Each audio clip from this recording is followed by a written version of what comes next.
الحمد لله وحده لا شريك له والصلاة والسلام على من لا نبي بعده وعلى آله وأصحابه الذين أوفوا عهده أما بعد فأعوذ بالله من الشيطان الرجيم بسم الله الرحمن الرحيم ربنا آتنا في الدنيا حسنة وفي الآخرة حسنة وقنا عذاب النار اللهم صل على محمد وعلى آل محمد كما صليت على إبراهيم وعلى آل إبراهيم إنك حميد مجيد اللهم بارك على محمد وعلى آل محمد كما باركت على إبراهيم وعلى آل إبراهيم إنك حميد مجيد۔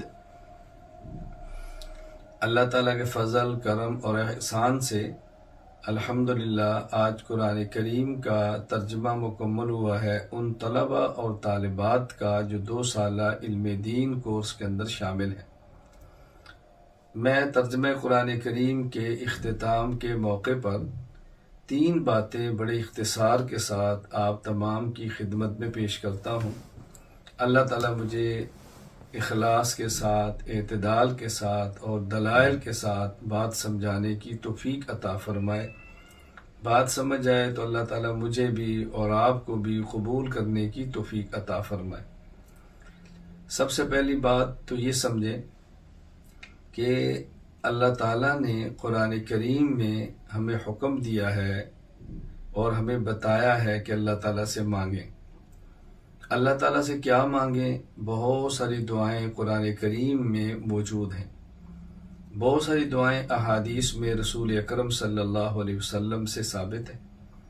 باقی انسان کی اپنی جو جائز ضرورتیں ہیں وہ اپنے الفاظ میں، اپنی زبان میں اللہ تعالیٰ سے مانگتا رہتا ہے، اور انسان کو عاجز اور اللہ کا بندہ بن کے مانگتے رہنا چاہیے۔ میں نے جو 3 باتیں بیان کرنی ان میں سے پہلی بات وہ یہ سمجھیں کہ ایک ہماری دنیا ہے اور ایک ہماری آخرت ہے۔ ہر شخص کی خواہش ہے اس کی دنیا اچھی ہو، اس کی آخرت بھی اچھی ہو۔ میں نے ابھی خطبہ میں قرآن کریم کی جو تلاوت کی ہے، ربنا آتنا فی الدنیا حسنۃ وفی الآخرۃ حسنۃ وقنا عذاب النار، اس میں یہ دعا میں نے مانگی ہے، آپ حضرات نے سنی ہے اور آپ نے بھی مانگی ہوگی کہ ہم اللہ تعالیٰ سے ایک دعا مانگتے ہیں کہ یا اللہ ہماری دنیا بھی اچھی فرما دے، ہماری آخرت بھی اچھی فرما دے۔ قرآن کریم کی تعلیمات ہی سے دنیا بھی اچھی ہوتی ہے اور قرآن کریم کی تعلیمات ہی سے آخرت بھی اچھی ہوتی ہے، اس لیے کہ قرآن کریم اس ذات کی جانب سے ہے کہ جس نے دنیا کو پیدا فرمایا، جس نے آخرت کو پیدا فرمایا، اس ذات کی جانب سے ہے جو ہمارے ماضی، ہمارے حال، ہمارے مستقبل کو جانتے ہیں۔ یہ اس ذات کی جانب سے ہے کہ جس پر کوئی چیز مخفی نہیں۔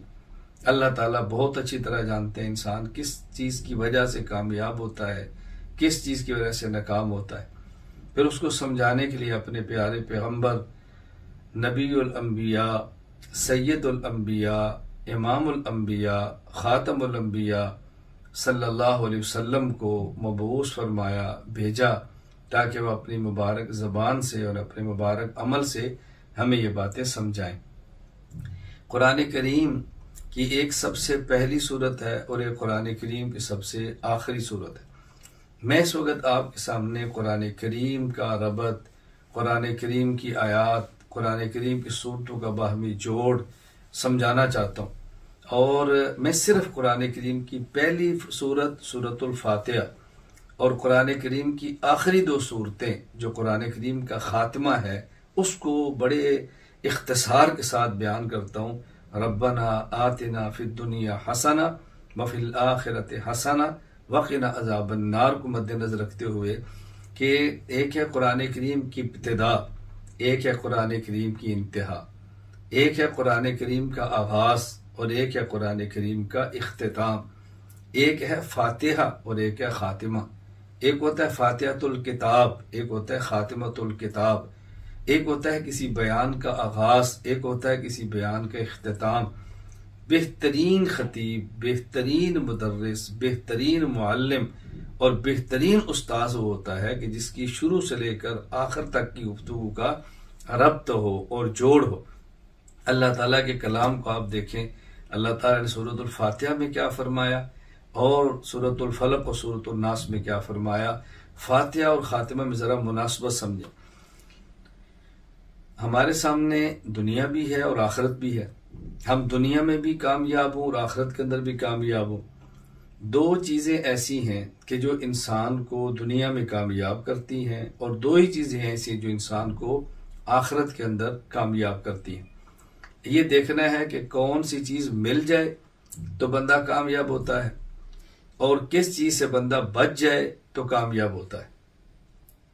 ظاہر دو ہی چیزیں ہیں نا، آپ کو کیا چاہیے اور کیا نہیں چاہیے، کیا کھانا ہے کیا نہیں کھانا، کیا کرنا ہے کیا نہیں کرنا، کیا کہنا ہے کیا نہیں کہنا، یہی چیزیں ہوتی ہیں۔ پوری چیزوں کا خلاصہ تو یہی ہے نا۔ قرآن کریم کی پہلی سورۃ الفاتحہ میں دو چیزیں اللہ پاک نے سمجھائی کہ یہ مجھ سے مانگو۔ پہلی چیز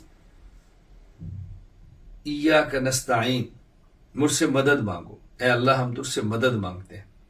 دوسری چیز اہدنا الصراط المستقیم، صراط مستقیم مانگو۔ تو دو چیزیں فاتحہ میں بتائی گئی ہیں کہ ہم نے اللہ سے مانگنی ہے۔ نمبر 1 مدد، نمبر 2 صراط مستقیم۔ اور خاتمۃ الکتاب میں بتایا کہ دو چیزیں ایسی ہیں کہ جس سے تم نے بچنا ہے اور اللہ سے دعا مانگنی ہے کہ اللہ ان دو چیزوں سے ہمیں بچا لے۔ نمبر 1 من شر ما خلق، نمبر 2 من شر الوسواس الخناس۔ دو چیزیں مانگنی ہے کہ ہمیں مل جائیں۔ نمبر 1 اللہ کی مدد، نمبر 2 صراط مستقیم۔ اور دو چیزیں مانگنی ہے کہ اس سے ہم بچ جائیں۔ نمبر 1 من شر ما خلق، مخلوقات کا شر۔ نمبر 2 من شر الوسواس الخناس، وسوسہ ڈالنے والے خناس کے شر سے ہم بچ جائیں۔ اگر دنیا میں کسی شخص کو اللہ کی مدد مل گئی تو وہ دنیا میں کامیاب ہے۔ مکان بنانا ہے، اللہ کی مدد آ گئی، اسباب مل گئے۔ کسی انسان نے نکاح کرنا ہے، اللہ کی مدد آ گئی، سارے اسباب مل گئے۔ کسی انسان کو گاڑی چاہیے، اسباب آ گئے، اللہ کی مدد آ گئی، اسباب مل گئے۔ کسی نے سفر کرنا ہے، اللہ کی مدد آ گئی، اس کو اسباب مل گئے۔ کسی شخص کو جو بھی اس کی حاجات ہیں اس کے لیے اللہ سے مانگتا ہے، اللہ کی مدد آ گئی، عزت مل گئی، اللہ کی مدد آئی، علم ملا، اللہ کی مدد آئی، دولت مل گئی، اللہ کی مدد آ گئی، صحت مل گئی، اللہ کی مدد آ گئی، اولاد مل گئی، اللہ کی مدد آ گئی، خوشیاں مل گئیں۔ تو مدد اللہ کی جب آتی ہے تو انسان کو دنیا میں غلبہ، طاقت، قوت، عزت، وجاہت، دنیا کی خوشیاں ملتی ہیں، دنیا میں کامیاب ہوتا ہے۔ اور جب انسان کو صراط مستقیم مل جاتا ہے تو صراط مستقیم ملنے سے، صراط مستقیم پر چلنے سے انسان کی پھر آخرت سنورتی ہے۔ کیوں؟ آخرت کے سنورنے کا مدار اللہ کی رضا پر ہے۔ اور جب صراط مستقیم اللہ دیتے ہیں تو اس کا معنی کہ اللہ راضی ہے۔ صراط مستقیم پر میری مفصل گفتگو بھی ہے، میرا کورس بھی ہے، تفصیلی بیان بھی ہے کہ صراط مستقیم کا معنی کیا ہے، صراط مستقیم کی علامت کیا ہے، صراط مستقیم پر چلیں تو اللہ کی طرف سے انعام کیا ہے۔ یہ بڑی تفصیل سے باتیں سمجھانے والی ہیں۔ تو اللہ کی مدد مل جائے تو دنیا بہتر، اور صراط مستقیم مل جائے تو آخرت بہتر۔ تو فاتحۃ الکتاب میں بتایا ہے کہ تم کیا مانگو کہ تمہیں ملنا چاہیے، اور خاتمۃ الکتاب میں بتایا ہے کہ تم نے کس سے بچنا ہے اور مجھ سے مانگو کہ میں تمہیں ان چیزوں سے بچاؤں۔ نمبر 1 من شر ما خلق، اللہ مخلوقات کے شر سے بچا لے۔ مخلوقات کتنی زیادہ ہیں، ہمارے علم میں تو ساری نہیں ہیں، مخلوقات کے شر سے بچا لے۔ جب انسان مخلوق کے ظاہری شر سے بچتا ہے تو انسان کی دنیا محفوظ ہوتی ہے۔ دنیا میں آگ سے بچ گیا، پانی سے بچ گیا، یعنی وہ آگ جو جلا رہی ہے بندے کو، وہ پانی جو بہا رہا ہے، سیلاب کی صورت میں آ رہا ہے، زلزلے آ رہے ہیں، تباہیاں آ رہی ہیں، ایکسیڈنٹ ہو رہے ہیں، بیماریاں آ رہی، کتنی چیزیں. تو جب انسان ان چیزوں سے بچتا رہتا ہے تو ظاہر انسان کی دنیا بظاہر بہت اچھی ہوتی ہے، دنیا کے نقصانات سے بچ جاتا ہے، دنیا کے ضرر سے بچ جاتا ہے. من شر ما خلق ومن شر الوسواس الخناس، اور وہ لوگ جو وسوسے ڈالتے ہیں، من الجنت والناس، جنات یا انسان وسوسے ڈالتے ہیں اور انسان کے شبہات پیدا کر کے انسان کے عقائد تباہ کرتے ہیں، انسان کو فکری طور کے تباہ کرتے ہیں، فکری طور پہ برباد کرتے ہیں سب چیزیں. فرمایا ان کے وسواس سے تم بچو. یہاں میں تھوڑی سی بات کہہ دوں کہ اللہ تعالیٰ نے سورۃ الفلق میں فرمایا قل اعوذ برب الفلق من شر ما خلق من شر غاسق اذا وقب ومن شر النفاثات فی العقد ومن شر حاسد اذا حسد. یہاں تو 4 شر بیان کیے اور میں صرف ایک ہی کہہ رہا ہوں، مخلوقات کا شر. یہاں بات سمجھ لیں، پہلے میں مثال دیتا ہوں تاکہ آپ کو بات سمجھیں. ایک والد کا، والدہ کا، والدین کا بچہ کی سفر پہ جا رہا ہے تو وہ اپنے بیٹے کو بات سمجھاتے ہیں کہ بیٹا دیکھو سفر تمہارا لمبا ہے، تم ٹرین پہ جاؤ گے، ریل گاڑی پہ جاؤ گے، بس پہ، جس پر بھی ہے، بیٹا راستے میں نا خیال رکھنا، اپنا خیال رکھنا. اب پھر یہ بات ساری کہہ دی ہے، پھر تھوڑی سی بات کہتے ہیں بیٹا اگر کوئی بندہ تمہیں کوئی چیز کھانے کے لیے دے نا، تم نہیں جانتے تو نہ کھانا.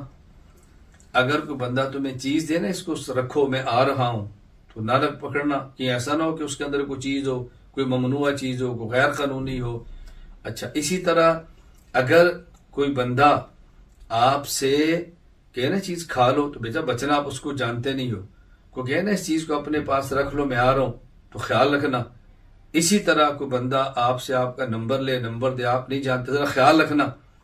اب دیکھو اصل بات کیا تھی، اپنا خیال رکھنا.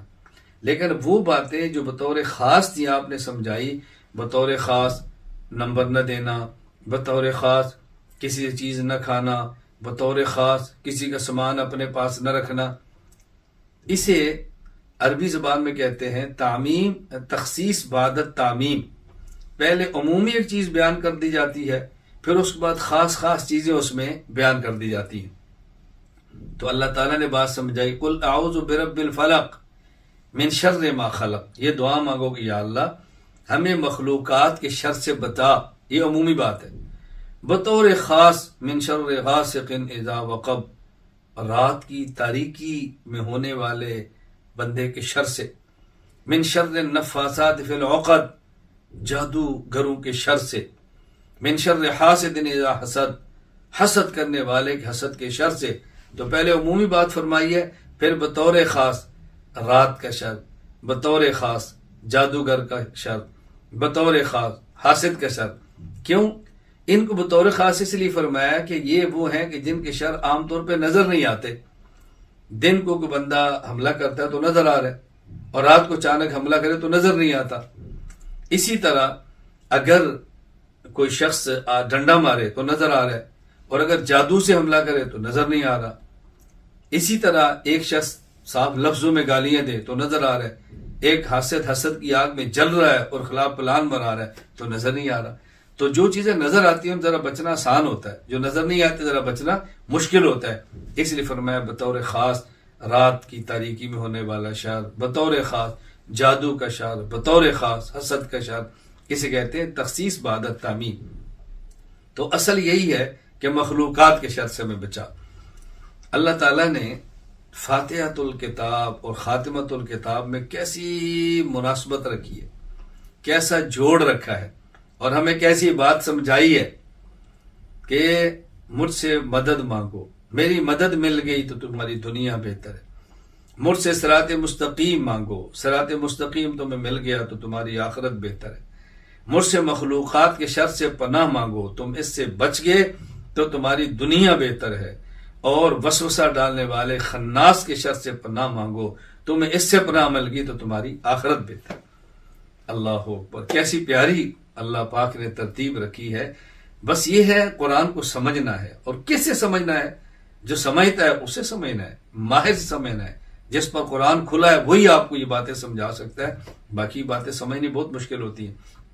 تو ایک تو میں نے قرآن کریم کے فاتحہ اور خاتمہ، فاتحۃ الکتاب خاتمۃ الکتاب کے حوالے سے بات کی ہے کہ ہم نے دو چیزیں بطور خاص اللہ سے مانگنی ہے۔ نمبر ایک، اے اللہ تو ہماری مدد فرما، نمبر دو، اللہ ہمیں صراط مستقیم پر چلا۔ اور دو باتوں کے شر سے اللہ تعالیٰ سے دعا مانگنی ہے کہ اللہ ہمیں بچا دے۔ نمبر ایک، مخلوقات کے شر سے ہمیں بچا دے، اور نمبر دو، اللہ ہمیں وسوسہ ڈالنے والے خناس کے شر سے بچا دے۔ اب ہم اس دعا میں مخلص ہیں، یہ اس دعا میں مخلص نہیں ہے، اس کا معیار کیا ہے؟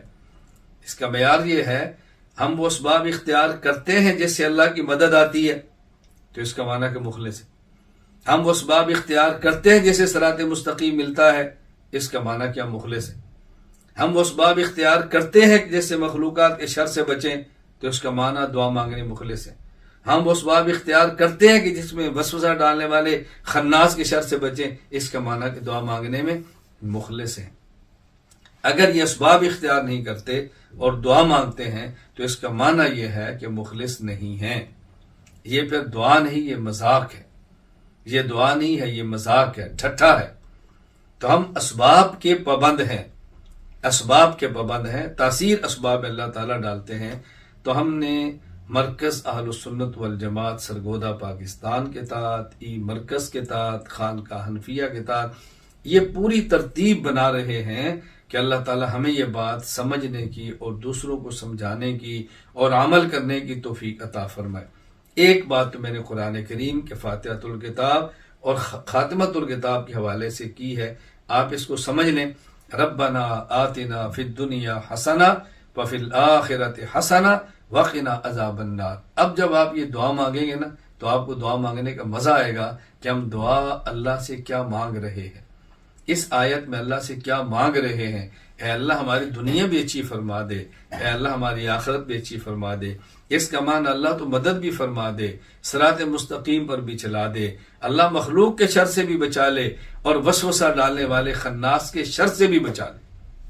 یہ دو چیزیں مل گئیں اور دو سے پناہ مل گئی تو انشاءاللہ اللہ تعالیٰ دنیا بھی بہتر فرما دیں گے اور اللہ تعالیٰ آخرت بھی بہتر فرما دیں گے۔ آج کی مجلس میں دوسری بات میں ایک قرآن کریم کے حوالے سے عرض کرنا چاہتا ہوں۔ قرآن کریم عربی میں ہے، ہماری زبان عربی نہیں ہے، اردو ہے، پنجابی ہے، انگریزی ہے، ہندی ہے، بنگالی ہے، افریقن ہے، پشتو ہے، سندھی ہے، بلوچی ہے، کشمیری ہے، کیسے باشا ہماری جتنی بھی زبانیں ہیں عربی نہیں ہیں۔ ہر زبان کے محاورات اپنے اپنے ہوتے ہیں، یہ ضروری نہیں ہے کہ جو عربی کے محاورات ہیں وہی ہمارے ہوں۔ ایک عرب محاورہ الگ ہوتا ہے، ہمارے الگ ہوتا ہے۔ قرآن کریم اکثر اوقات گفتگو محاورات میں کرتا ہے اور وہ محاورات ہمارے ساتھ جوڑ کھاتا ہے نہیں، ہمیں اپنے محاورات کو دیکھنا ہے۔ اس لیے قرآن کریم نے جب محاورے میں بات کی ہے تو اس کا ترجمہ محاورے کے اندر ہی کرنا پڑتا ہے، وگرنہ بات سمجھنی بڑی مشکل ہو جاتی ہے، یہ بات سمجھ۔ جس طرح مثلا ابھی ہم نے پڑھا ہے سبق ان المتقین فی ظلال وعیون وفواکہ مما یشتہون۔ متقین کس میں ہیں؟ سائے میں ہیں۔ متقین کس میں ہیں؟ پھلوں میں ہیں۔ متقین کس میں ہیں؟ چشموں میں ہیں۔ اب بظاہر تو بندہ کہ اگر چشمے کے اندر بندے کو کیا مزہ ہوتا ہے، پھلوں کے اندر بندے کو کیا مزہ، بندہ پھل کے اندر تو نہیں ہوتا نا۔ اب یہ محاورے کے اندر بات ہو رہی ہے، محاورے کے اندر یہ محاورات بیان فرمائے جا رہے ہیں۔ تو جو محاورہ سمجھتا ہے اس کی رعایت کو سمجھنا بہت آسان ہے، جو محاورہ نہیں سمجھتا اس کے لیے اس بات کو سمجھنا بہت مشکل ہو جائے گا۔ ابھی آپ کے سامنے بتایا کہ یہاں رکوع کا معنی وہ نہیں ہے جو نماز میں رکوع ہے، یا رکوع کا معنی عموم ہے کہ جس کا معنی جھکنا ہے، اس کے اندر نماز بھی شامل ہے، روزہ بھی شامل ہے، تمام عبادات شامل ہے۔ اب ظاہر ہے ہماری زبان میں رکوع کا ایک خاص مفہوم ہے کہ نماز کے اندر آدمی جو ہے جھک جائے، لیکن عربی میں رکوع کا خاص مفہوم نہیں ہے۔ کبھی خاص مفہوم نماز والا رکوع ہوتا ہے اور کبھی عام رکوع اس کا معنی جھکنا، عاجزی کرنا، اطاعت کرنا اور بات کو ماننا ہوتا ہے۔ اب جب یہ عربی لغت کے اوپر آپ کو عبور ہوگا تو پھر اس کا مفہوم سمجھ آئے گا، وگرنہ لوگ قرآن کریم پر اعتراض کریں گے قرآن کیا کہہ رہا ہے۔ اچھا، اسی طرح میں بہت کم مثلا من ہے عربی زبان میں، ہمارے بہت سارے لوگ من کا معنی ہمیشہ سے کرتے ہیں، حالانکہ کبھی من تبعیضیہ ہوتا ہے، کبھی من تبیینیہ ہوتا ہے، یعنی کبھی بعض کو بیان کرنے کے لیے آتا ہے تو وہاں معنی سے ہوتا ہے، اور کبھی کسی چیز کو بیان کرنے کے لیے معنی آتا ہے تو اس کا معنی جیسے ہم اپنی زبان میں کہتے ہیں یعنی، تو یعنی کے لیے عربی میں لفظ من آ جاتا ہے۔ تو ہمیشہ من کا معنی سے تو نہیں کرنا نا، یہ دیکھنا ہے کہ یا من تبعیضیہ ہے، من تبیینیہ ہے، من کون سا ہے۔ اچھا، اسی طرح با، کبھی با کا معنی ہوتا ہے سبب کے لیے آتا ہے، اس وجہ سے، جیسے ابھی آپ نے پڑھا اس وجہ سے، اور کبھی با آتا ہے ساتھ کا معنی ساتھ، تو کبھی با کا معنی مائیت ہوگا، کبھی با کا معنی سببیت ہوگا۔ اب ہر جگہ با کا معنی ایک تو نہیں کرنا۔ اسی طرح الہ، کبھی الہ کا معنی ہوتا ہے طرف، فلاں کی طرف دیکھو، اور کبھی الہ آتا ہے نہایت اور غایت کو بیان کرنے کے لیے، فلاں تک۔ اب دیکھو الہ کا معنی ہمیشہ ایک نہیں ہوگا۔ اسی طرح واو، کبھی اس کا معنی ہوتا ہے اور کبھی واو کا معنی ہوتا ہے سبب، دونوں معنی آتے ہیں۔ تو میں صرف ایک بات عرض کر رہا ہوں کہ قرآن کریم کو سمجھنے کے لیے محاورات بھی چاہیے، اور حروف کے معنی پر نظر ہوتی ہے، یہاں کے صرف کا کیا معنی ہے، یہاں اس کا کیا معنی ہے، یہاں اس کا کیا معنی ہے، پھر قرآن سمجھ آتا ہے، وگرنہ قرآن کریم سمجھ میں نہیں آتا۔ ہماری آج کی مجلس کی تیسری بات وہ میں آپ حضرات کی خدمت میں عرض کرنا چاہتا ہوں کہ قرآن کریم کے ہر شخص پہ بنیادی طور پہ 3 حق ہیں، ویسے تو 4 حق ہیں، میں آگے بات کروں گا، لیکن بنیادی حقوق ہر شخص پہ قرآن کریم کے 3 ہیں۔ نمبر 1، قرآن کریم کو پڑھنا، نمبر 2، قرآن کریم کو سمجھنا، نمبر 3، قرآن کریم پر عمل کرنا۔ آگے نمبر 4، قرآن کریم کو پھیلانا، یہ میں الگ رکھ رہا ہوں، ہر شخص پہ حق وہ 3 ہیں، کیونکہ پڑھانا ہر شخص کے بس میں نہیں ہے، سمجھانا ہر شخص کے بس میں نہیں ہے، تفسیر ہر شخص میں نہیں ہے۔ میں کہتا ہوں جو ہر شخص کی ذات سے تعلق رکھتے ہیں وہ قرآن کے بنیادی طور پہ 3 حقوق ہیں۔ نمبر 1، قرآن پڑھنا، نمبر 2، قرآن سمجھنا، نمبر 3، قرآن پہ عمل کرنا۔ اب قرآن کو پڑھنا ہے تو کیسے، سمجھنا ہے تو کیسے، عمل کرنا ہے تو کیسے؟ پہلی بات، جو قرآن کریم کو پڑھنا ہے وہ قرآن کو پڑھنا ہے کسی ماہر قرآن سے۔ قرآن کو ہر شخص سے نہیں پڑھنا، قرآن کو پڑھنا ہے ماہر قرآن سے۔ جس طرح ہمارے ہاں بعض لوگ کسی ایسے ملک میں جانا چاہتے ہیں جس ملک کی زبان انگریزی ہے، تو انگریزی ہونا کافی نہیں ہے، یہ دیکھا جاتا ہے کہ جس ملک کی زبان انگریزی ہے اس ملک میں انگریزی کا لہجہ کیا ہے، عربی ہے تو عربی کا لہجہ کیا ہے۔ رسول اکرم صلی اللہ علیہ وسلم فرمایا، اقرأ القرآن بلحون العرب، قرآن کریم کو عربی لہجے میں پڑھو۔ اب یہ عربی لہجے کا معنی وہ ترنم نہیں ہے، وہ سر نہیں ہے کہ جو عربی قاری لگاتے ہیں، یا لحون کا معنی ہے قرآن کریم کو مخارج کی ادائیگی کے ساتھ، تجوید کے ساتھ، تلفظ کے ساتھ پڑھو، جو عربی مخرج ہے اس کا خیال کرو۔ بس اوقات ایک قسم کے لفظ ہوتے ہیں، مثلا سین ہے اور سا ہے، اب جو فرق نہیں کر سکتے وہ دونوں کو ایک جیسا پڑھیں گے، یہ دیکھنا ہے سین کہاں سے ادا ہے، یہ دیکھنا ہے سا کہاں سے ادا ہے۔ اچھا، اسی طرح مثلا زال ہے، پھر زا ہے، پھر ضا ہے، پھر ضاد ہے۔ اب یہ چاروں بس اوقات لوگ ایک طرح کے پڑھتے ہیں، تو اللہ کے نبی صلی اللہ علیہ وسلم فرمانے نہیں، جس طرح جس لفظ کو جہاں سے ادا کرنا ہے عربیت کے قانون کے مطابق ان کو وہاں سے ادا کرو۔ تو قرآن کریم کو پڑھنا ہے قرآن کے ماہر سے، ہر شخص سے نہیں، قرآن کے ماہر سے قرآن کریم کو پڑھنا ہے۔ پہلی بات یہ سمجھیں، جب ہم نے قرآن کریم کو قرآن کریم کے ماہر سے پڑھنا ہے تو اب پڑھنے والے کون ہیں؟ پڑھنے والے بچے بھی ہیں اور بڑے بھی ہیں۔ ہم جب بھی قرآن کریم پڑھنے کی بات کرتے ہیں تو بچوں کی کرتے ہیں۔ مولانا صاحب میرا بچہ ہے، وہ 5 سال کا ہو گیا ہے، 7 سال کا ہو گیا ہے، تو میں اس بچے کو قرآن کریم پڑھانا چاہتا ہوں، تو آپ کے پاس آن لائن قاری صاحب ہیں؟ میری بچی ہے، میں اس کو قرآن کریم پڑھانا چاہتا ہوں، کیا آپ کے پاس آن لائن کو قاریہ کو معلمہ ہیں؟ جب بھی لوگ رابطہ کرتے ہیں بچوں کے لیے کرتے ہیں، میں ان کو یہ بات سمجھاتا ہوں کہ بچوں کے لیے رابطہ بعد میں کرو، پہلے اپنے لیے رابطہ کرو کہ میں 40 سال کا ہو گیا ہوں، 50 سال کا ہو گیا ہوں، 60 سال کا ہو گیا ہوں اور میں قرآن کریم پڑھنا چاہتا ہوں، تو مجھے بتائیں میرے قرآن کریم پڑھنے کے لیے آپ کے بعد کسی استاذ کا انتظام موجود ہے؟ دیکھو بات اچھی طرح سمجھو، قرآن کریم اعلان کرتا ہے یا ایھا الذین آمنوا قوا انفسکم واہلیکم نارا، اے ایمان والو جہنم کی آگ سے پہلے خود کو بچاؤ اور پھر اپنے اہل کو بچاؤ، اپنی بیوی کو، اپنی اولاد کو، پہلے خود کو جہنم سے بچاؤ۔ اور بات سمجھنے کی کوشش کرنا، ہو سکتا ہے پہلے بیٹا فوت ہو جائے، ہو سکتا ہے پہلے باپ فوت ہو جائے، میں ایک طبعی زندگی کی بات کرتا ہوں، فطری زندگی کی بات کرتا ہوں۔ عام طور پہ باپ اور ماں پہلے جاتے ہیں، اولاد بعد میں جاتی ہے۔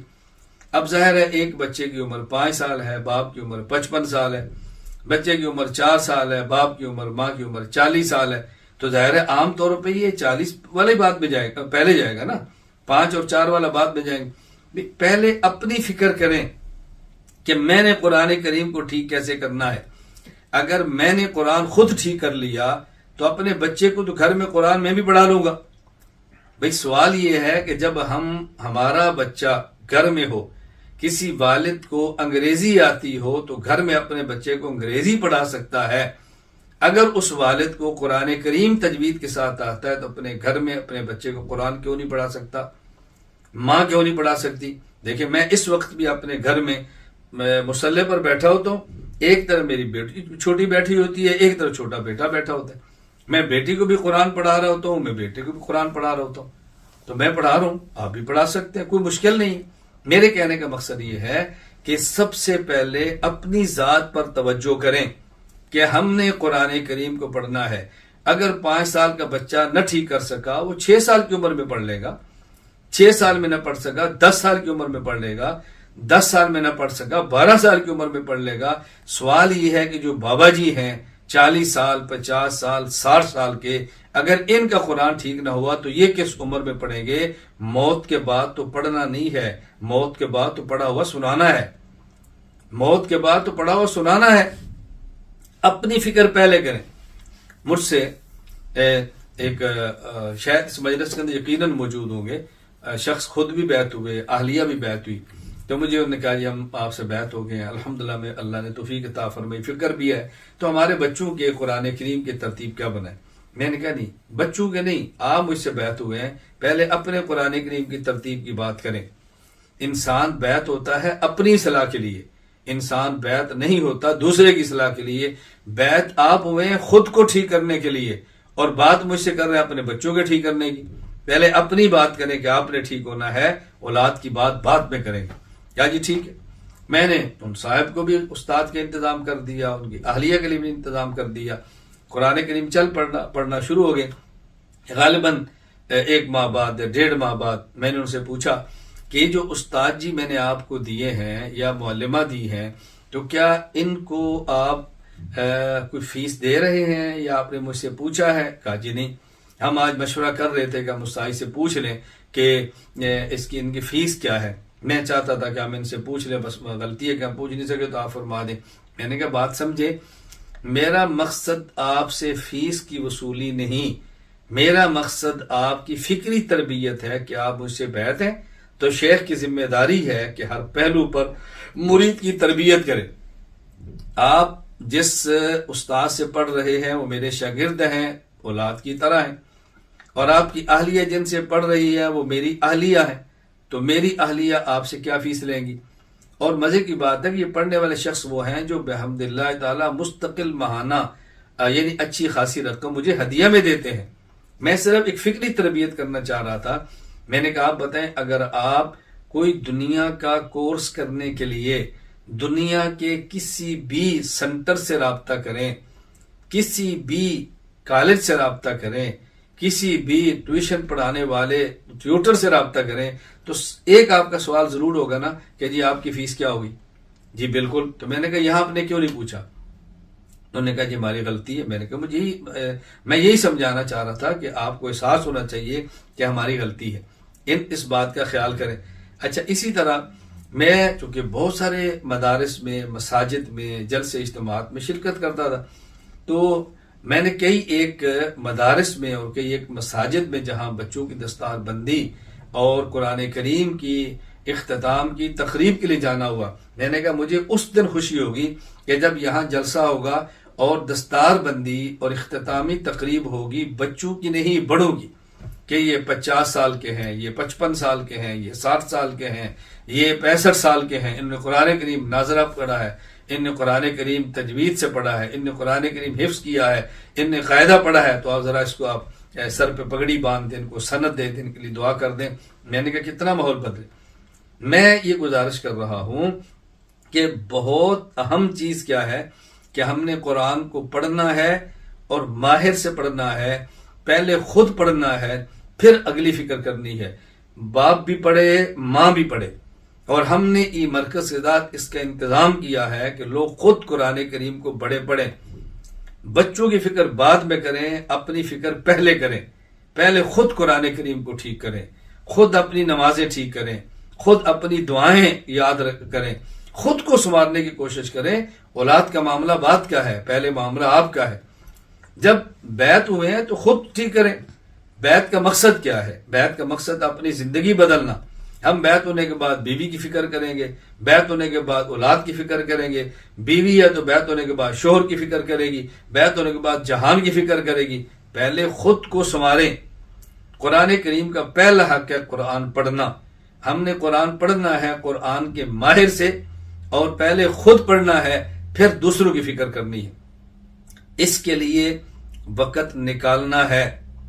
کم از کم مجھ سے تعلق رکھنے والے، مجھ سے بیعت کرنے والے غیر علماء یا علماء یہ مجھے عذر پیش نہ کریں کہ میرے پاس وقت نہیں ہے، میں بہت مصروف ہوں. موت کے بعد مصروفیت ختم ہو جائے گی. بہت نہ ختم ہونے والی زندگی شروع ہونے والی ہے، نہ ختم ہونے والی زندگی شروع ہونے والی ہے، نہ ختم ہونے والی زندگی شروع ہونے والی ہے. اللہ کے لیے میرے اس درد کو سمجھو، میرے اس درد کو سمجھو، میرے اس رونے کو سمجھو. خدا کے لیے میری اس بات کو سمجھو. وقت نکالو. ابھی غالباً چند دن قبل کی بات ہے، ہمارے ایک ساتھی علم دین کورس کے اندر ہیں اور مرشد بیت بھی ہیں، غالباً حافظ قرآن بھی ہیں. تو میری ان سے بات ہوئی، بات ختم ہوئی، ساتھ ہی ان کے بھائی آ گئے. السلام علیکم ورحمۃ اللہ. میرے بھائی حضرین سے بات کریں. میں نے کہا ٹھیک ہے. میں نے پوچھا آپ پڑھتے ہو؟ جی نہیں. میں نے کہا کیوں؟ کہا جی میں مشغول بہت ہوتا ہوں. میں نے کہا کتنے؟ کہا تقریباً 12 گھنٹے کام پہ لگتے ہیں. میں نے کہا 24 گھنٹے کا دن اور رات ہے، 12 گھنٹے کام پہ لگا لیں، 8 گھنٹے آپ سو لیں تو پھر بھی آپ کا 4 گھنٹے بچ جاتے ہیں. اور ہمارا کورس تو 2.5 گھنٹے کا ہے، ہفتے میں 4 دن کا ہے، چلو 5 دن کا کر لیں. تو کہا جی نہیں میرا کام اپنا ہے. میں نے کہا جب کام آپ کا اپنا ہے تو پھر آپ کے لیے 2.5 گھنٹے نکالنا کیا مشکل ہے؟ چلو ملازم ہوتے، مزدور ہوتے تو مجھے کسی درجے میں عذر بھی سمجھ آتا، کیا مشکل ہے؟ میں نے کہا بیٹا بات سمجھو، زیادہ کماؤ گے زیادہ لگاؤ گے، زیادہ کماؤ گے زیادہ پھنسو گے. پیسہ کم ہے تو چھوٹا مکان بنا لو گے، پیسہ بڑا ہے تو پھر کوٹھی بنگلہ بناؤ گے. پیسہ کم ہے تو چھوٹی گاڑی لے لو گے، جب پیسہ زیادہ ہے تو پھر بڑی گاڑی کی فکر کرو گے. پیسہ کم ہے تو دسترخوان پہ ایک کھانا آ جائے گا، پیسہ زیادہ ہے تو زیادہ آ جائیں گے. پیسہ کم ہے تو تھوڑے کپڑے ہیں، پیسہ زیادہ ہے تو کپڑے زیادہ ہوں گے. جتنے پیسے بڑھتے جاتے ہیں اسی طرح اس کے استعمال اور لگانے کے لیے بھی آدمی کو فکر پڑتی ہے. آپ کے لیے کیا مشکل ہے؟ کہا جی انشاءاللہ. میں نے کہا 2 سال علم دین کورس شروع ہونے والا ہے، آپ نے داخلہ لے کر مجھے میسج کرنا ہے کہ جی میں نے 2 سالہ کورس کے اندر داخلہ لے لیا ہے.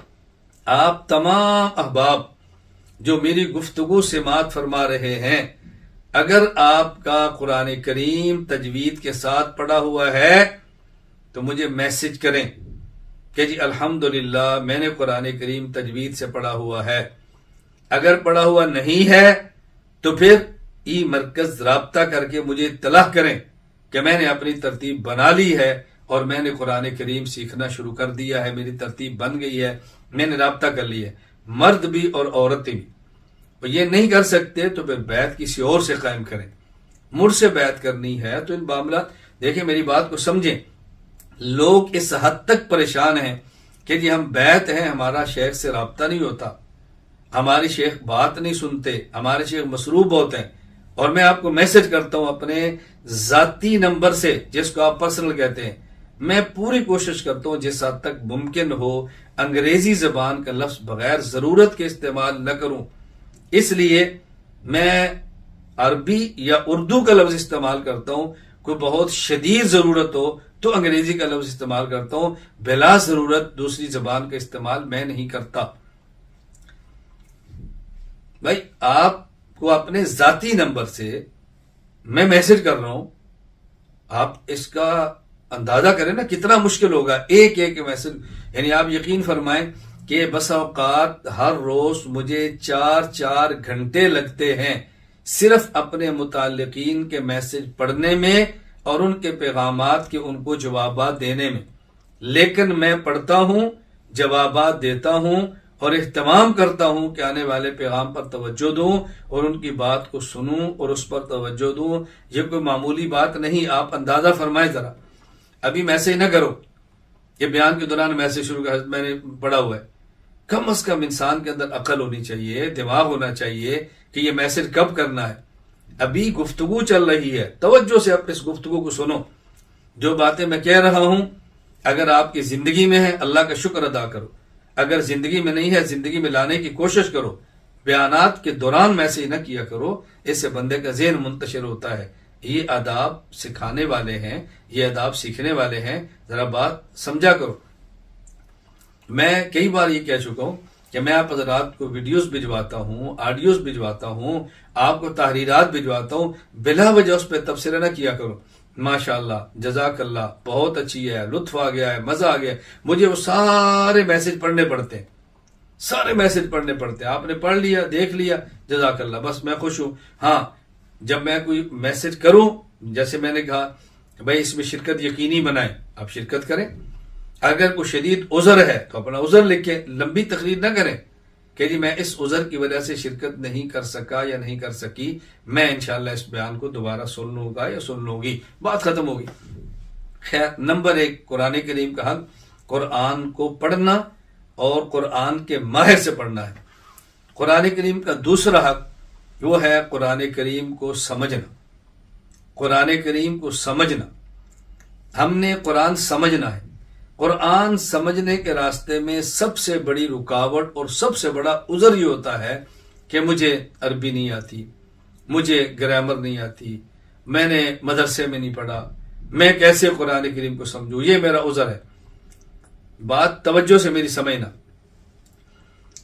دنیا میں کوئی ایک شخص مجھے یہ بتائیں کہ جس کے موبائل میں میسج آئے اور اس کو یہ پتا ہو یہ میسج عدالت کی طرف سے ہے، یہ میسج میرے لیے ہے، اور وہ اس وجہ سے اس میسج کو نظر انداز کر دے کہ مجھے اس میسج کی زبان نہیں آتی. کسی شخص نے کسی سفارت خانے میں اپنا ویزا اپلائی کیا ہو اور اس کے موبائل میں وہاں سے میسج آ جائے اور یہ پتا ہو کہ میسج سفارت خانے کی طرف سے ہے، میسج میرے لیے ہے، میرے ویزا کے متعلقہ ہے، اور پھر اس وجہ سے اس کو نظر انداز کر دے کہ مجھے اس سفارت خانے کی زبان نہیں آتی. ایک بندہ مجھے دنیا میں بتا دے کہ جس کو میں یہ بات کیوں کہہ رہا ہوں، میری بات توجہ سمجھنا. قرآن کا حق ہے، ہم نے قرآن کو سمجھنا ہے. ہماری زبان عربی نہیں ہے، قرآن عربی زبان میں ہے، لیکن یہ بات ذہن نشین فرما لیں، قرآن میسج ہے، اللہ کی طرف سے ہے، اللہ کے بندوں کے نام ہے. قرآن میسج ہے، اللہ کی طرف سے ہے اور ہمارے نام ہے. اللہ احکم الحاکمین ہے. اللہ کی عدالت، اللہ کی حاکمیت، اللہ کی طاقت، سب یہ ذہن میں رکھیں. اب ذرا مجھے بات سمجھائیں کہ دنیا میں کوئی ایک شخص مجھے بتائیں جس کے موبائل میں میسج آئے اور اس کو یہ پتا ہو کہ میسج فلاں عدالت کی طرف سے ہے، میسج میرے نام ہے، اور اس وجہ سے اس کو نظر انداز کر دے کہ جس زبان کے اندر میسج آیا ہے اس کو وہ زبان نہیں آتی، دوڑے گا، پوچھے گا، ترجمہ کرے گا۔ تو جب یہ قرآن اللہ کا میسج ہے، ہمارے نام پر ہے، اللہ کی طرف سے ہے، ہم کیسے اس کو نظر انداز کر رہے ہیں کہ مجھے عربی زبان نہیں آتی، مجھے عربی زبان نہیں آتی؟ اللہ اکبر۔ اور دوسری بات اس حوالے سے سمجھو، کوئی یہ جو ہم نماز میں یا نماز کے باہر قرآن پڑھتے ہیں، تو ہم قرآن پڑھنے کا معنی کہ ہم اللہ سے بات کرتے ہیں، قرآن پڑھنے کا معنی کہ ہم اللہ سے بات کرتے ہیں۔ توجہ سے بات سمجھنا، آپ کو دنیا میں ایسی ہزاروں مثالیں مل جائیں گی، ایک شخص بات کرے اور جس سے بات کر رہا ہے اس کا مخاطب اس کی بات نہ سمجھے۔ انسان بات کرے اور سننے والا اس کی بات نہ سمجھے، لیکن انسان بات کرے اور بات کرنے والا خود اپنی بات نہ سمجھے۔ آپ اس کی مثالیں پیش کریں۔ دنیا میں جب گفتگو ہوتی ہے اور مخاطب آپ سے الجھتا ہے تو آپ اس کو یہ بات کہتے ہیں، تجھے میری بات سمجھ آ رہی ہے؟ تجھے میری بات سمجھ نہیں آ رہی؟ یہ بات کہتے ہیں، تجھے میری بات سمجھ آ رہی ہے؟ تجھے میری بات سمجھ نہیں آ رہی؟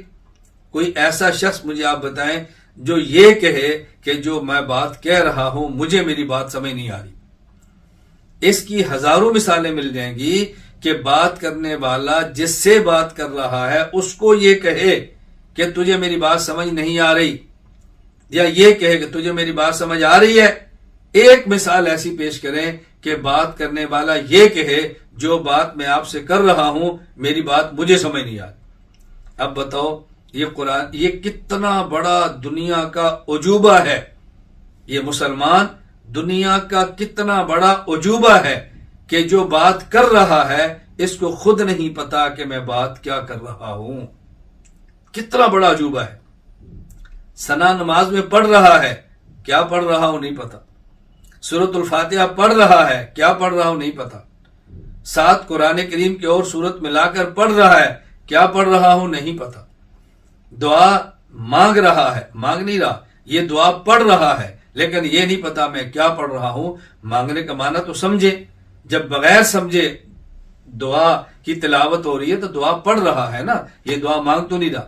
کتنا بڑا دنیا کا یہ عجوبہ ہے، ذرا آپ حضرات توجہ فرمائیں۔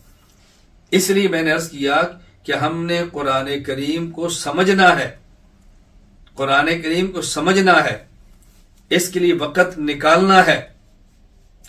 دنیا کے کسی ملک میں جائیں، وہاں ملازمت کرنی ہو اور وہاں کی زبان، اور ہم وہاں کی زبان سیکھتے ہیں، پیسے دے کر سیکھتے ہیں، انٹرنیٹ سے سیکھتے ہیں، یومیہ کی بنیاد پہ سیکھتے ہیں۔ میری مجبوری ہے، میں نے سفارت خانے جانا ہے، انہیں زبان انٹرویو لینا ہے، میری زبان نہیں تو ویزا نہیں لگے گا۔ یہ دنیا کا معاملہ اور آخرت کا معاملہ کتنا اہم ہے۔ نمبر 3، قرآن کریم کا تیسرا حق قرآن پر عمل کرنا ہے۔ قرآن کریم پر عمل کرنے کے لیے سب سے پہلی بات کہ قرآن کا مخاطب خود کو سمجھیں، پھر قرآن پہ عمل ہوگا۔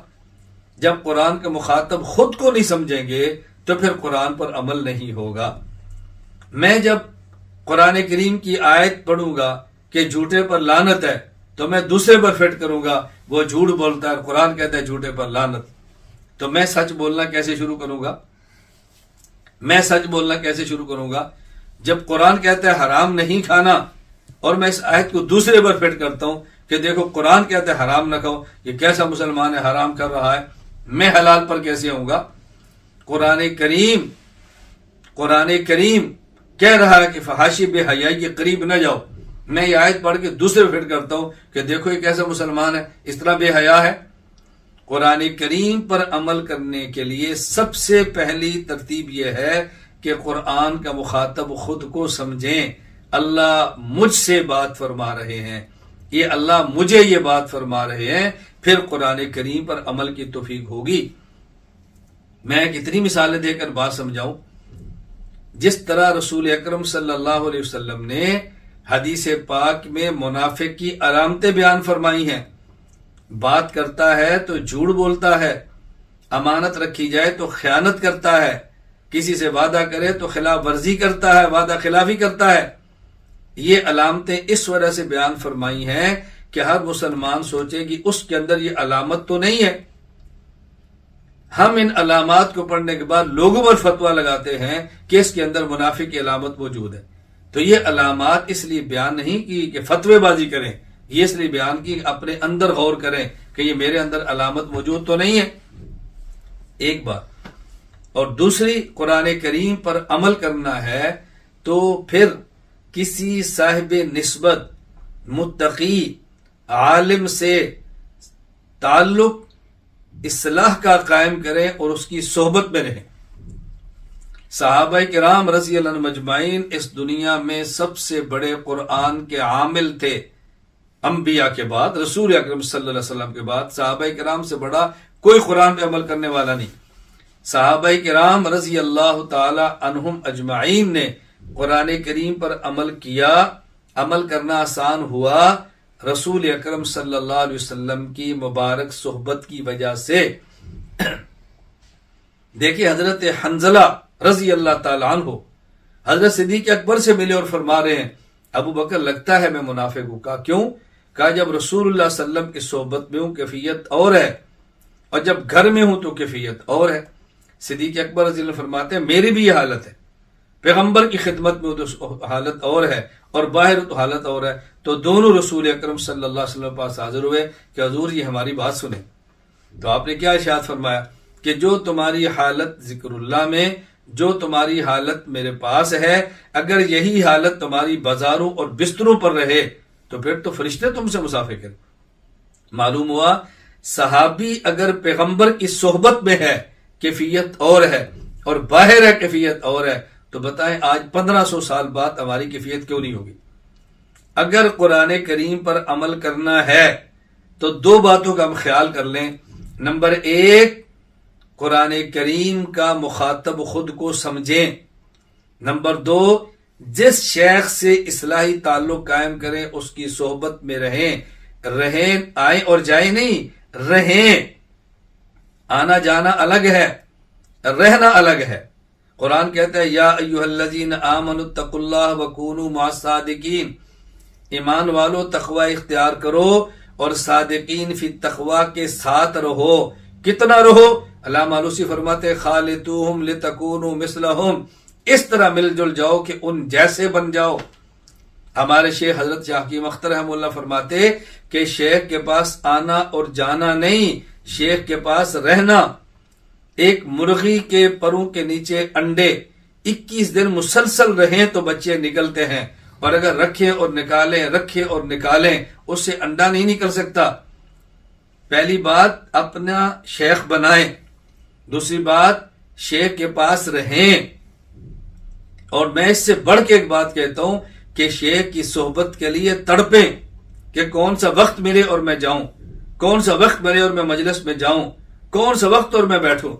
ہمارے حضرت شاہ حکیم اختر رحمہ اللہ یہاں تک فرماتے کہ میرے پاس آؤ تو پھر نوافل سے زیادہ ترجیح میری مجلس کو دو، جتنا وقت گزار سکتے ہو میرے پاس گزارو۔ میرے پاس ایک بیعت ہوئے میرے مرید، تو میں شہر کا نام نہیں لیتا، دور سے سفر کر کے پہلے انہوں نے مجھے خط لکھا، ایک ساتھی مجھ سے بیعت ہوئے اور مجھے خط لکھا کہ میرے اندر ایک بیماری ہے کہ میں ناجائز عشق کے اندر مبتلا ہوں، تو دعا فرمائے میری یہ بیماری ختم ہو جائے اور مجھے علاج بتائیں۔ میں نے کہا آپ ایک ہفتے کے لیے میرے پاس سرگودا مرکز خانقاہ تشریف لیں۔ وقت نکال آگے، اب آ کر مجھے کہنے لگے میں کیا کروں؟ میں نے کہا معمول کی عبادت کریں، فرائض، واجبات، سنت، تلاوت، اذکار، بس ایک کام کریں۔ میں جب نکلتا ہوں سبق کے لیے، مسجد کے لیے، عقیدت کے ساتھ اپنے شیخ کو دیکھتے رہیں۔ ایک ہفتے بعد واپس گئے اور کہا جی الحمدللہ اللہ تعالیٰ نے میرے سے مرض کو ختم فرما دیا۔ میں عرض کرتا ہوں قرآن پہ عمل کرنا ہے تو پھر نمبر ایک قرآن کا مخاطب خود کو سمجھیں، نمبر دو اپنے شیخ کی صحبت کے لیے تڑپیں، اور جو ہی وقت ملے فوراً پہنچے، وقت گزاریں۔ آپ دیکھنا زندگی بدلتی کیسے ہے، آپ دیکھتے ہیں قرآن پر عمل کی توفیق ملتی کیسے ہے۔ آپ دیکھنا زندگی میں قرآن آتا کیسے ہے، آزمائش شرط ہے. لیکن جب ہم مطلب میں کون سی باتیں عرض کروں، آپ یقین فرمائیں جس طرح میں اپنے مریدین اور ان کے ساتھ تعلق رکھتا ہوں، کڑتا ہوں، رابطہ کرتا ہوں، چیزیں پہنچاتا ہوں، اللہ گواہ ہے شاید آپ کو اس کی کوئی مثال نہ ملے. اب میری ایک عادت ہے، شاید آپ کو اچھی نہ لگے، میں تقریباً ہر سال ایک میسج کر دیتا ہوں، بھئی آپ اپنی بیعت کو برقرار رکھنا چاہتے ہیں تو یہ فارم پر کر کے دوبارہ بھجوا دیں.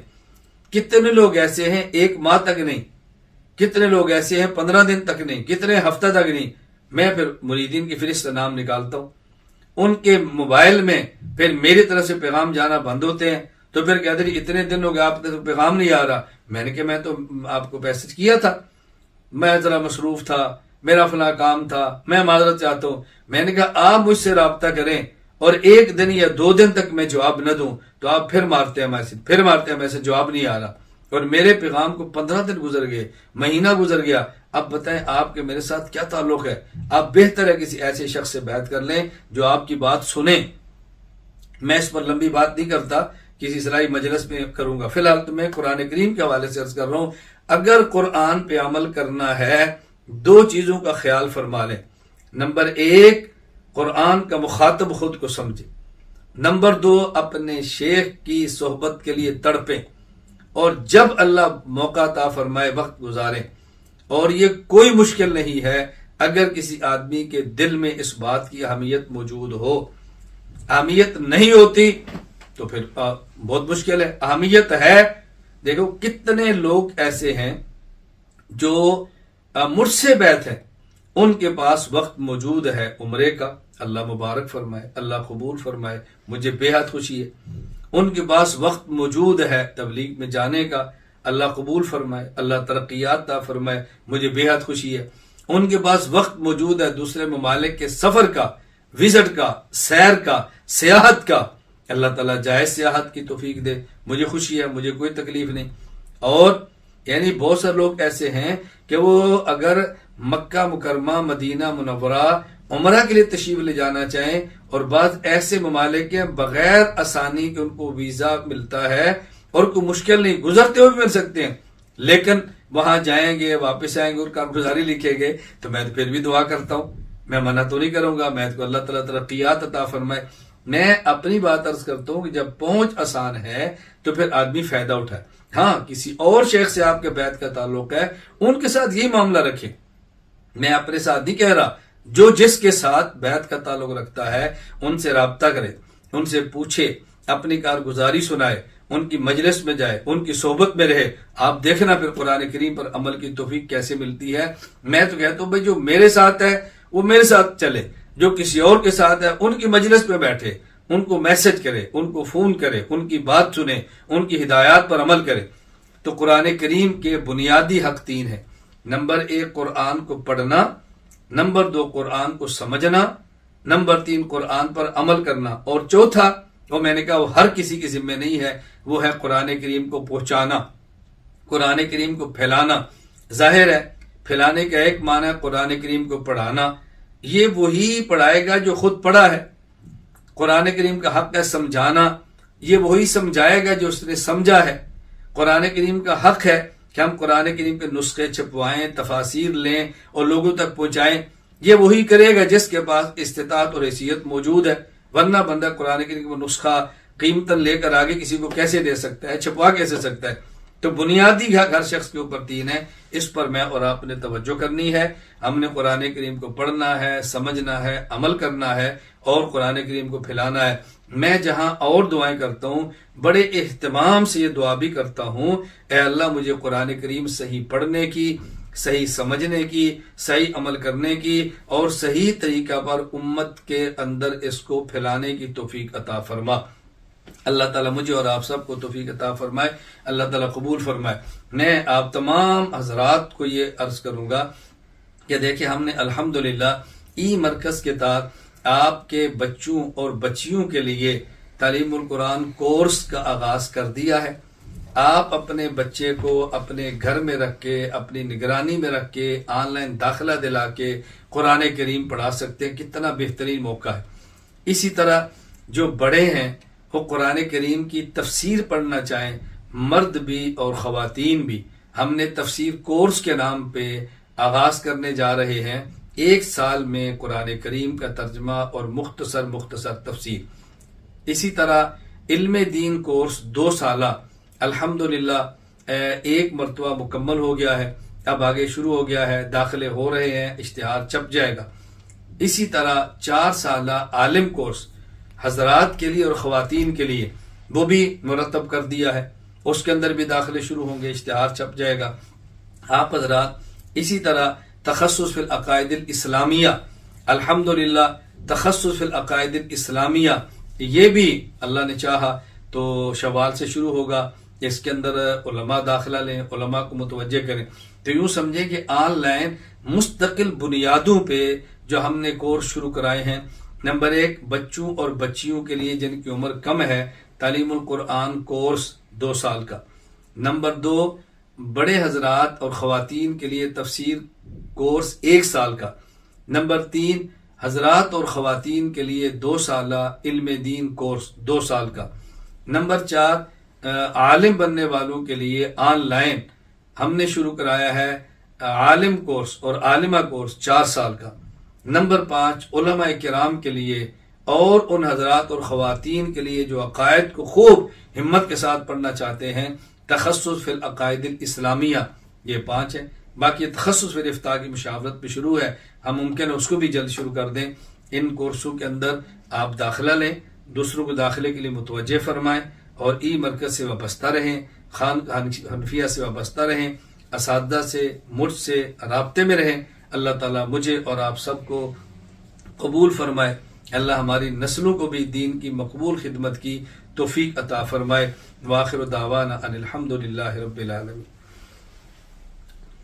الحمدللہ رب العالمین، والصلاة والسلام علی رسولہ وعلی آلہ وصحابہ اجمعین۔ ربنا آتنا فی الدنیا حسنۃ وفی الآخرۃ حسنۃ وقنا عذاب النار۔ ربنا آتنا فی الدنیا حسنۃ وفی الآخرۃ حسنۃ وقنا عذاب النار۔ ربنا آتنا فی الدنیا حسنۃ وفی الآخرۃ حسنۃ وقنا عذاب النار۔ ربنا ظلمنا انفسنا وإن لم تغفر لنا وترحمنا لنكونن من الخاسرين۔ ربنا وآتنا ما وعدتنا على رسلك ولا تخزنا يوم القيامة إنك لا تخلف الميعاد۔ ربنا وآتنا ما وعدتنا على رسلك ولا تخزنا يوم القيامة إنك لا تخلف الميعاد۔ ربنا هب لنا من أزواجنا وذرياتنا قرة أعين واجعلنا للمتقين إماما۔ اللهم طهر قلوبنا من النفاق وأعمالنا من الرياء وألسنتنا من الكذب وأعيننا من الخيانة فإنك تعلم خائنة الأعين وما تخفي الصدور۔ اللهم لا إله إلا أنت الحليم الكريم، سبحان الله رب العرش العظيم، الحمد لله رب العالمين، نسألك موجبات رحمتك وعزائم مغفرتك والغنيمة من كل بر والسلامة من كل إثم، لا تدع لنا ذنبا إلا غفرته ولا هما إلا فرجته ولا دينا إلا قضيته ولا حاجة من حوائج الدنيا والآخرة وهي لك رضا إلا قضيتها يا أرحم الراحمين يا أرحم الراحمين يا أرحم الراحمين يا أرحم الراحمين يا أرحم الراحمين۔ اللهم إنك عفو تحب العفو فاعف عنا۔ اللهم إنا نسألك العفو والعافية في الدنيا والآخرة۔ اللهم إنا نسألك علما نافعا وعملا صالحا متقبلا ورزقا واسعا طيبا۔ اللهم إنا نسألك الصحة والأمانة والعافية وحسن الخلق والرضا بالقدر۔ اللهم اللهم اللهم ربنا اللهم ربنا اللهم ربنا اللهم ربنا اللهم أعنا ولا تعن علينا ولا تعن علينا، اللهم انصرنا ولا تنصر علينا، اللهم انصرنا ولا تنصر علينا، اللهم انصرنا ولا تنصر علينا۔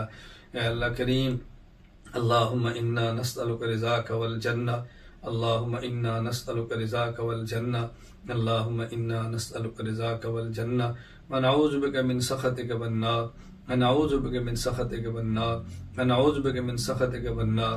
اللہ کریم تو ہماری مدد فرما، اللہ تو ہماری نصرت فرما۔ اے اللہ ہمیں صراط مستقیم پر چلنے کی توفیق عطا فرما۔ اے اللہ کریم ہمیں مخلوقات کے شر سے بچا۔ اے اللہ وسوسہ ڈالنے والے خنار کے شر سے ہماری حفاظت فرما۔ اے اللہ کریم تمہیں اپنی حفاظت میں لے لے۔ اے اللہ کریم اپنے فضل سے، اپنے کرم سے ہمارے گناہوں کو معاف فرما دے۔ اے اللہ ہماری خطاؤں سے درگزر فرما دے۔ اے اللہ ہماری جائز حاجات کو پورا فرما دے۔ اے اللہ ہماری مشکلات کو دور فرما دے۔ اے اللہ عافیت کے ساتھ دین کی خدمت کرنے کی، دین کی مقبول خدمت کرنے کی توفیق عطا فرما دے۔ اے اللہ کریم وہ ادارے، اے اللہ وہ مراکز، اے اللہ وہ جماعتیں، اے اللہ وہ اشخاص جو تیرے دین کی خدمت میں مشغول ہیں، اللہ تو ان کی مدد فرما، اللہ تو ان کی ضرورتیں پوری فرما۔ اے اللہ خزانہ غیب سے تو ان کو اے اللہ نواز دے، خزانہ غیب سے ان کو نواز دے۔ اللہ تو ہمیں بھی اپنے دربار کا محتاج بنا کر غیروں سے غنی فرما دے۔ اے اللہ اپنے دربار کا محتاج بنا کر غیروں سے غنی فرما دے۔ اے اللہ اپنے در کا محتاج بنا کر غیروں سے غنی فرما دے۔ اے اللہ ہماری کوتاہیوں کو معاف فرما دے۔ اے اللہ ہماری کوتاہیوں کو معاف فرما دے۔ اے اللہ ہماری کوتاہیوں کو معاف فرما دے۔ اے اللہ ہماری آنکھوں کی حفاظت فرما، اللہ ہماری زبان کی حفاظت فرما۔ اے اللہ ہمارے کانوں کی حفاظت فرما۔ اے اللہ سر کے بال سے لے کر پاؤں کے ناخن تک ہمارے جسم کے ایک ایک عضو کی حفاظت فرما۔ اے اللہ اپنی رضا کا فیصلہ فرما دے، اللہ اپنی رضا کا فیصلہ فرما دے۔ اے اللہ تو اپنی رضا کا فیصلہ فرما دے۔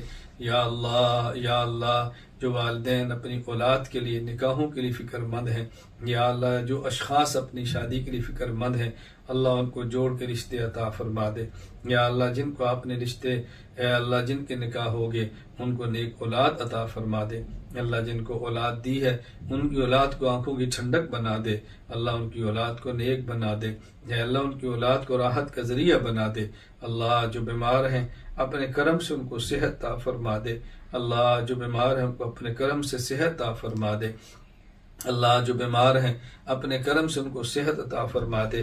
اللہ جو مقروض ہیں ان کے قرضے اپنے کرم سے ادا کروا دے۔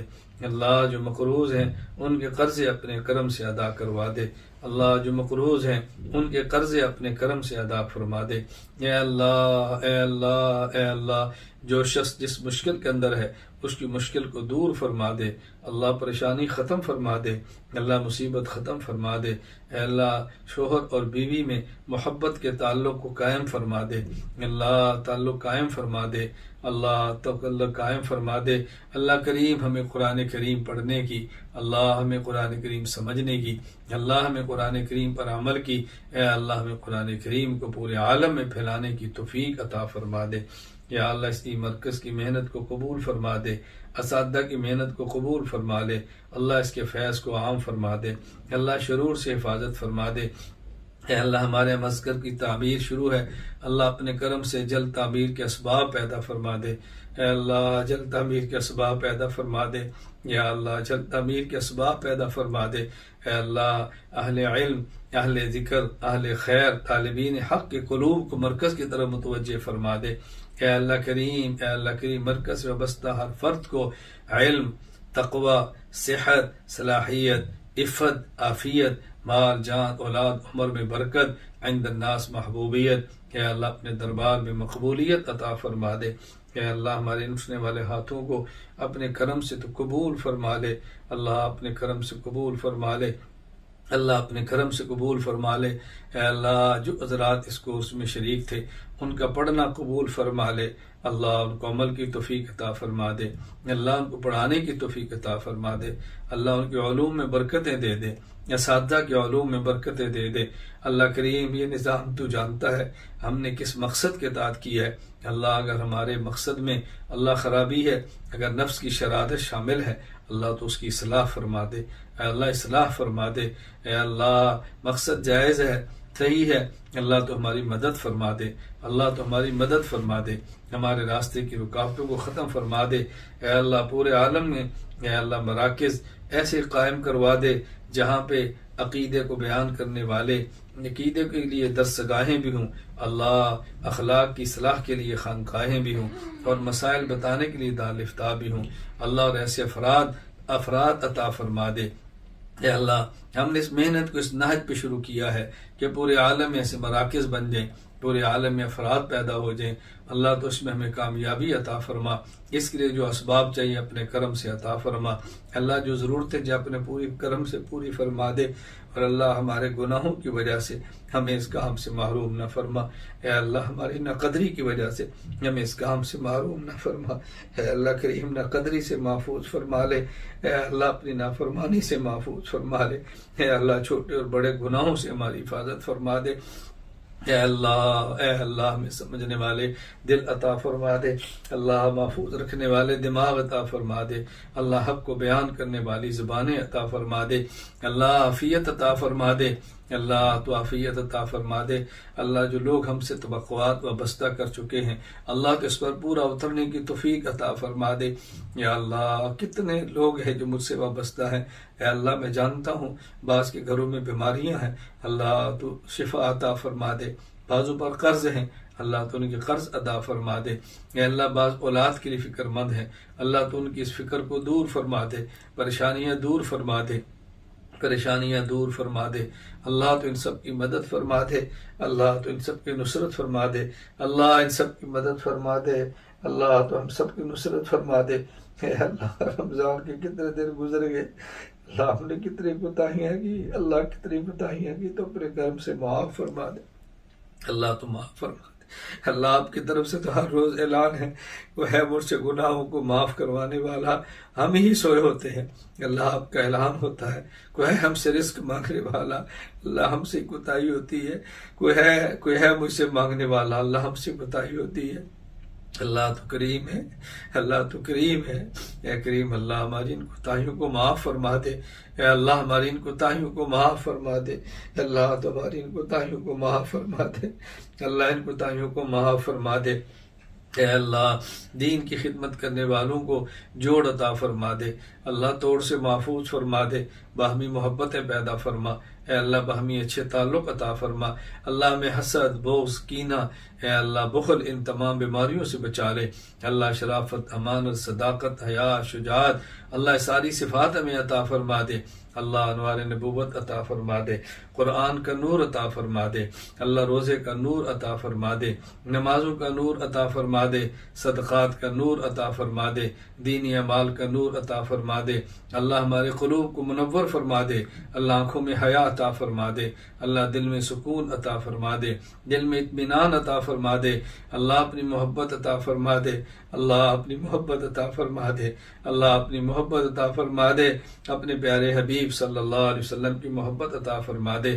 صحابہ کرام کی محبت عطا فرما دے، اے اللہ اپنے اولیاء اور محبت کرنے والوں کی محبت عطا فرما دے، اللہم انا نسألک حبک وحب من یحبک وحب عمل یقربنا الی حبک، اللہ تو ہماری دعاؤں کو قبول فرما دے، اللہ عافیت سے دین پر چلنا آسان فرما دے، اے اللہ ہمارا خاتمہ ایمان پر فرما دے، اللہ تو خاتمہ ایمان پر فرما دے، اے اللہ تو خاتمہ ایمان پر فرما دے، اللہ تو خاتمہ ایمان پر فرما دے، اے اللہ جو اعمال خاتمے کے لیے پختہ کرنے والے ہوں اللہ وہ نیک اعمال عطا فرما دے، جو اعمال جو خاتمے کو خراب کرتے ہیں اللہ تو اعمال سے ہماری حفاظت فرما دے، یا اللہ ہمارا خاتمہ ایمان پر فرما دے، قبر کو جنت کے باغ بنا دے، اللہ ہمارے قبروں کے وسعت عطا فرما دینا، اے اللہ میں عذاب قبر سے محفوظ فرما دینا، اے اللہ قیامت کے دن اپنے عرش کا سایہ نصیب فرما دے،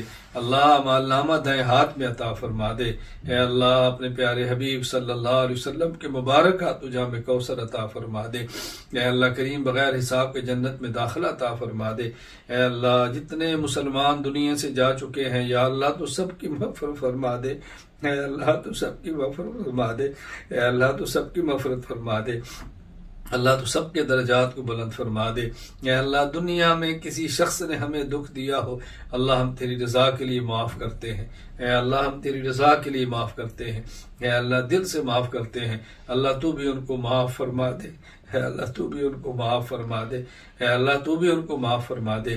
اللہ ہمارے ذمے جو حقوق ہیں ہمیں وہ ادا کرنے کی توفیق عطا فرما دے، جو ہمارے لوگوں کے ذمے حقوق ہیں اللہ تو ان کو معاف فرما دے اور ہمیں حقوق کی ادائیگی کی توفیق عطا فرما دے۔ اے اللہ تیرے پیارے حبیب صلی اللہ علیہ وسلم کا اعلان ہے کہ وہ لوگ جو اللہ کے نام پہ جمع ہیں، اللہ کے نام پہ الگ ہوتے ہیں، اللہ ان کو قیامت کے دن اپنے عرش کا سایہ نصیب فرماتا ہے۔ اللہ ہمارا یہ جمع ہونا تیرے نام پر ہو، اللہ ہمارا جمع ہونا تیرے نام پر ہو، اے اللہ یہ ہمارا جمع ہونا تیرے نام پر ہو۔ اللہ ان اٹھنے والے ہاتھوں کو قبول فرما لے، اللہ ان اٹھنے والے ہاتھوں کو قبول فرما لے۔ اللہ بادشاہ کے در پہ جائیں وہ خالی واپس نہیں لوٹاتا، اللہ آپ تو شاہوں کے شاہ ہیں، اللہ آپ نے رد فرما دیا ہم کہاں جائیں گے، اللہ آپ نے محروم فرما دیا کہاں جائیں گے، ہمارے پاس آپ کے در کے علاوہ کوئی در بھی نہیں، اللہ آپ کی ذات کے علاوہ کوئی ذات بھی نہیں، آپ کے گھر کے علاوہ کوئی گھر بھی نہیں۔ اللہ تو ہمیں قبول فرما لے، اللہ تو ہمیں قبول فرما لے۔ جن جن حضرات نے جن جن خواتین نے دعاؤں کے لیے فرمایا ہے اے اللہ تو ان کی دعاؤں کو قبول فرما لے، اے اللہ ان کی جائز حاجات کو پورا فرما دے، ان کی مشکلات کو دور فرما دے۔ اے اللہ پیارے حبیب صلی اللہ علیہ وسلم کے صدقے ہماری ساری دعاؤں کو قبول فرما لے۔ وصلی اللہ تعالی علی رسولی خیر خلقہ محمد وعلی آلہ وصحابہ اجمعین، آمین برحمتک یا ارحم الراحمین۔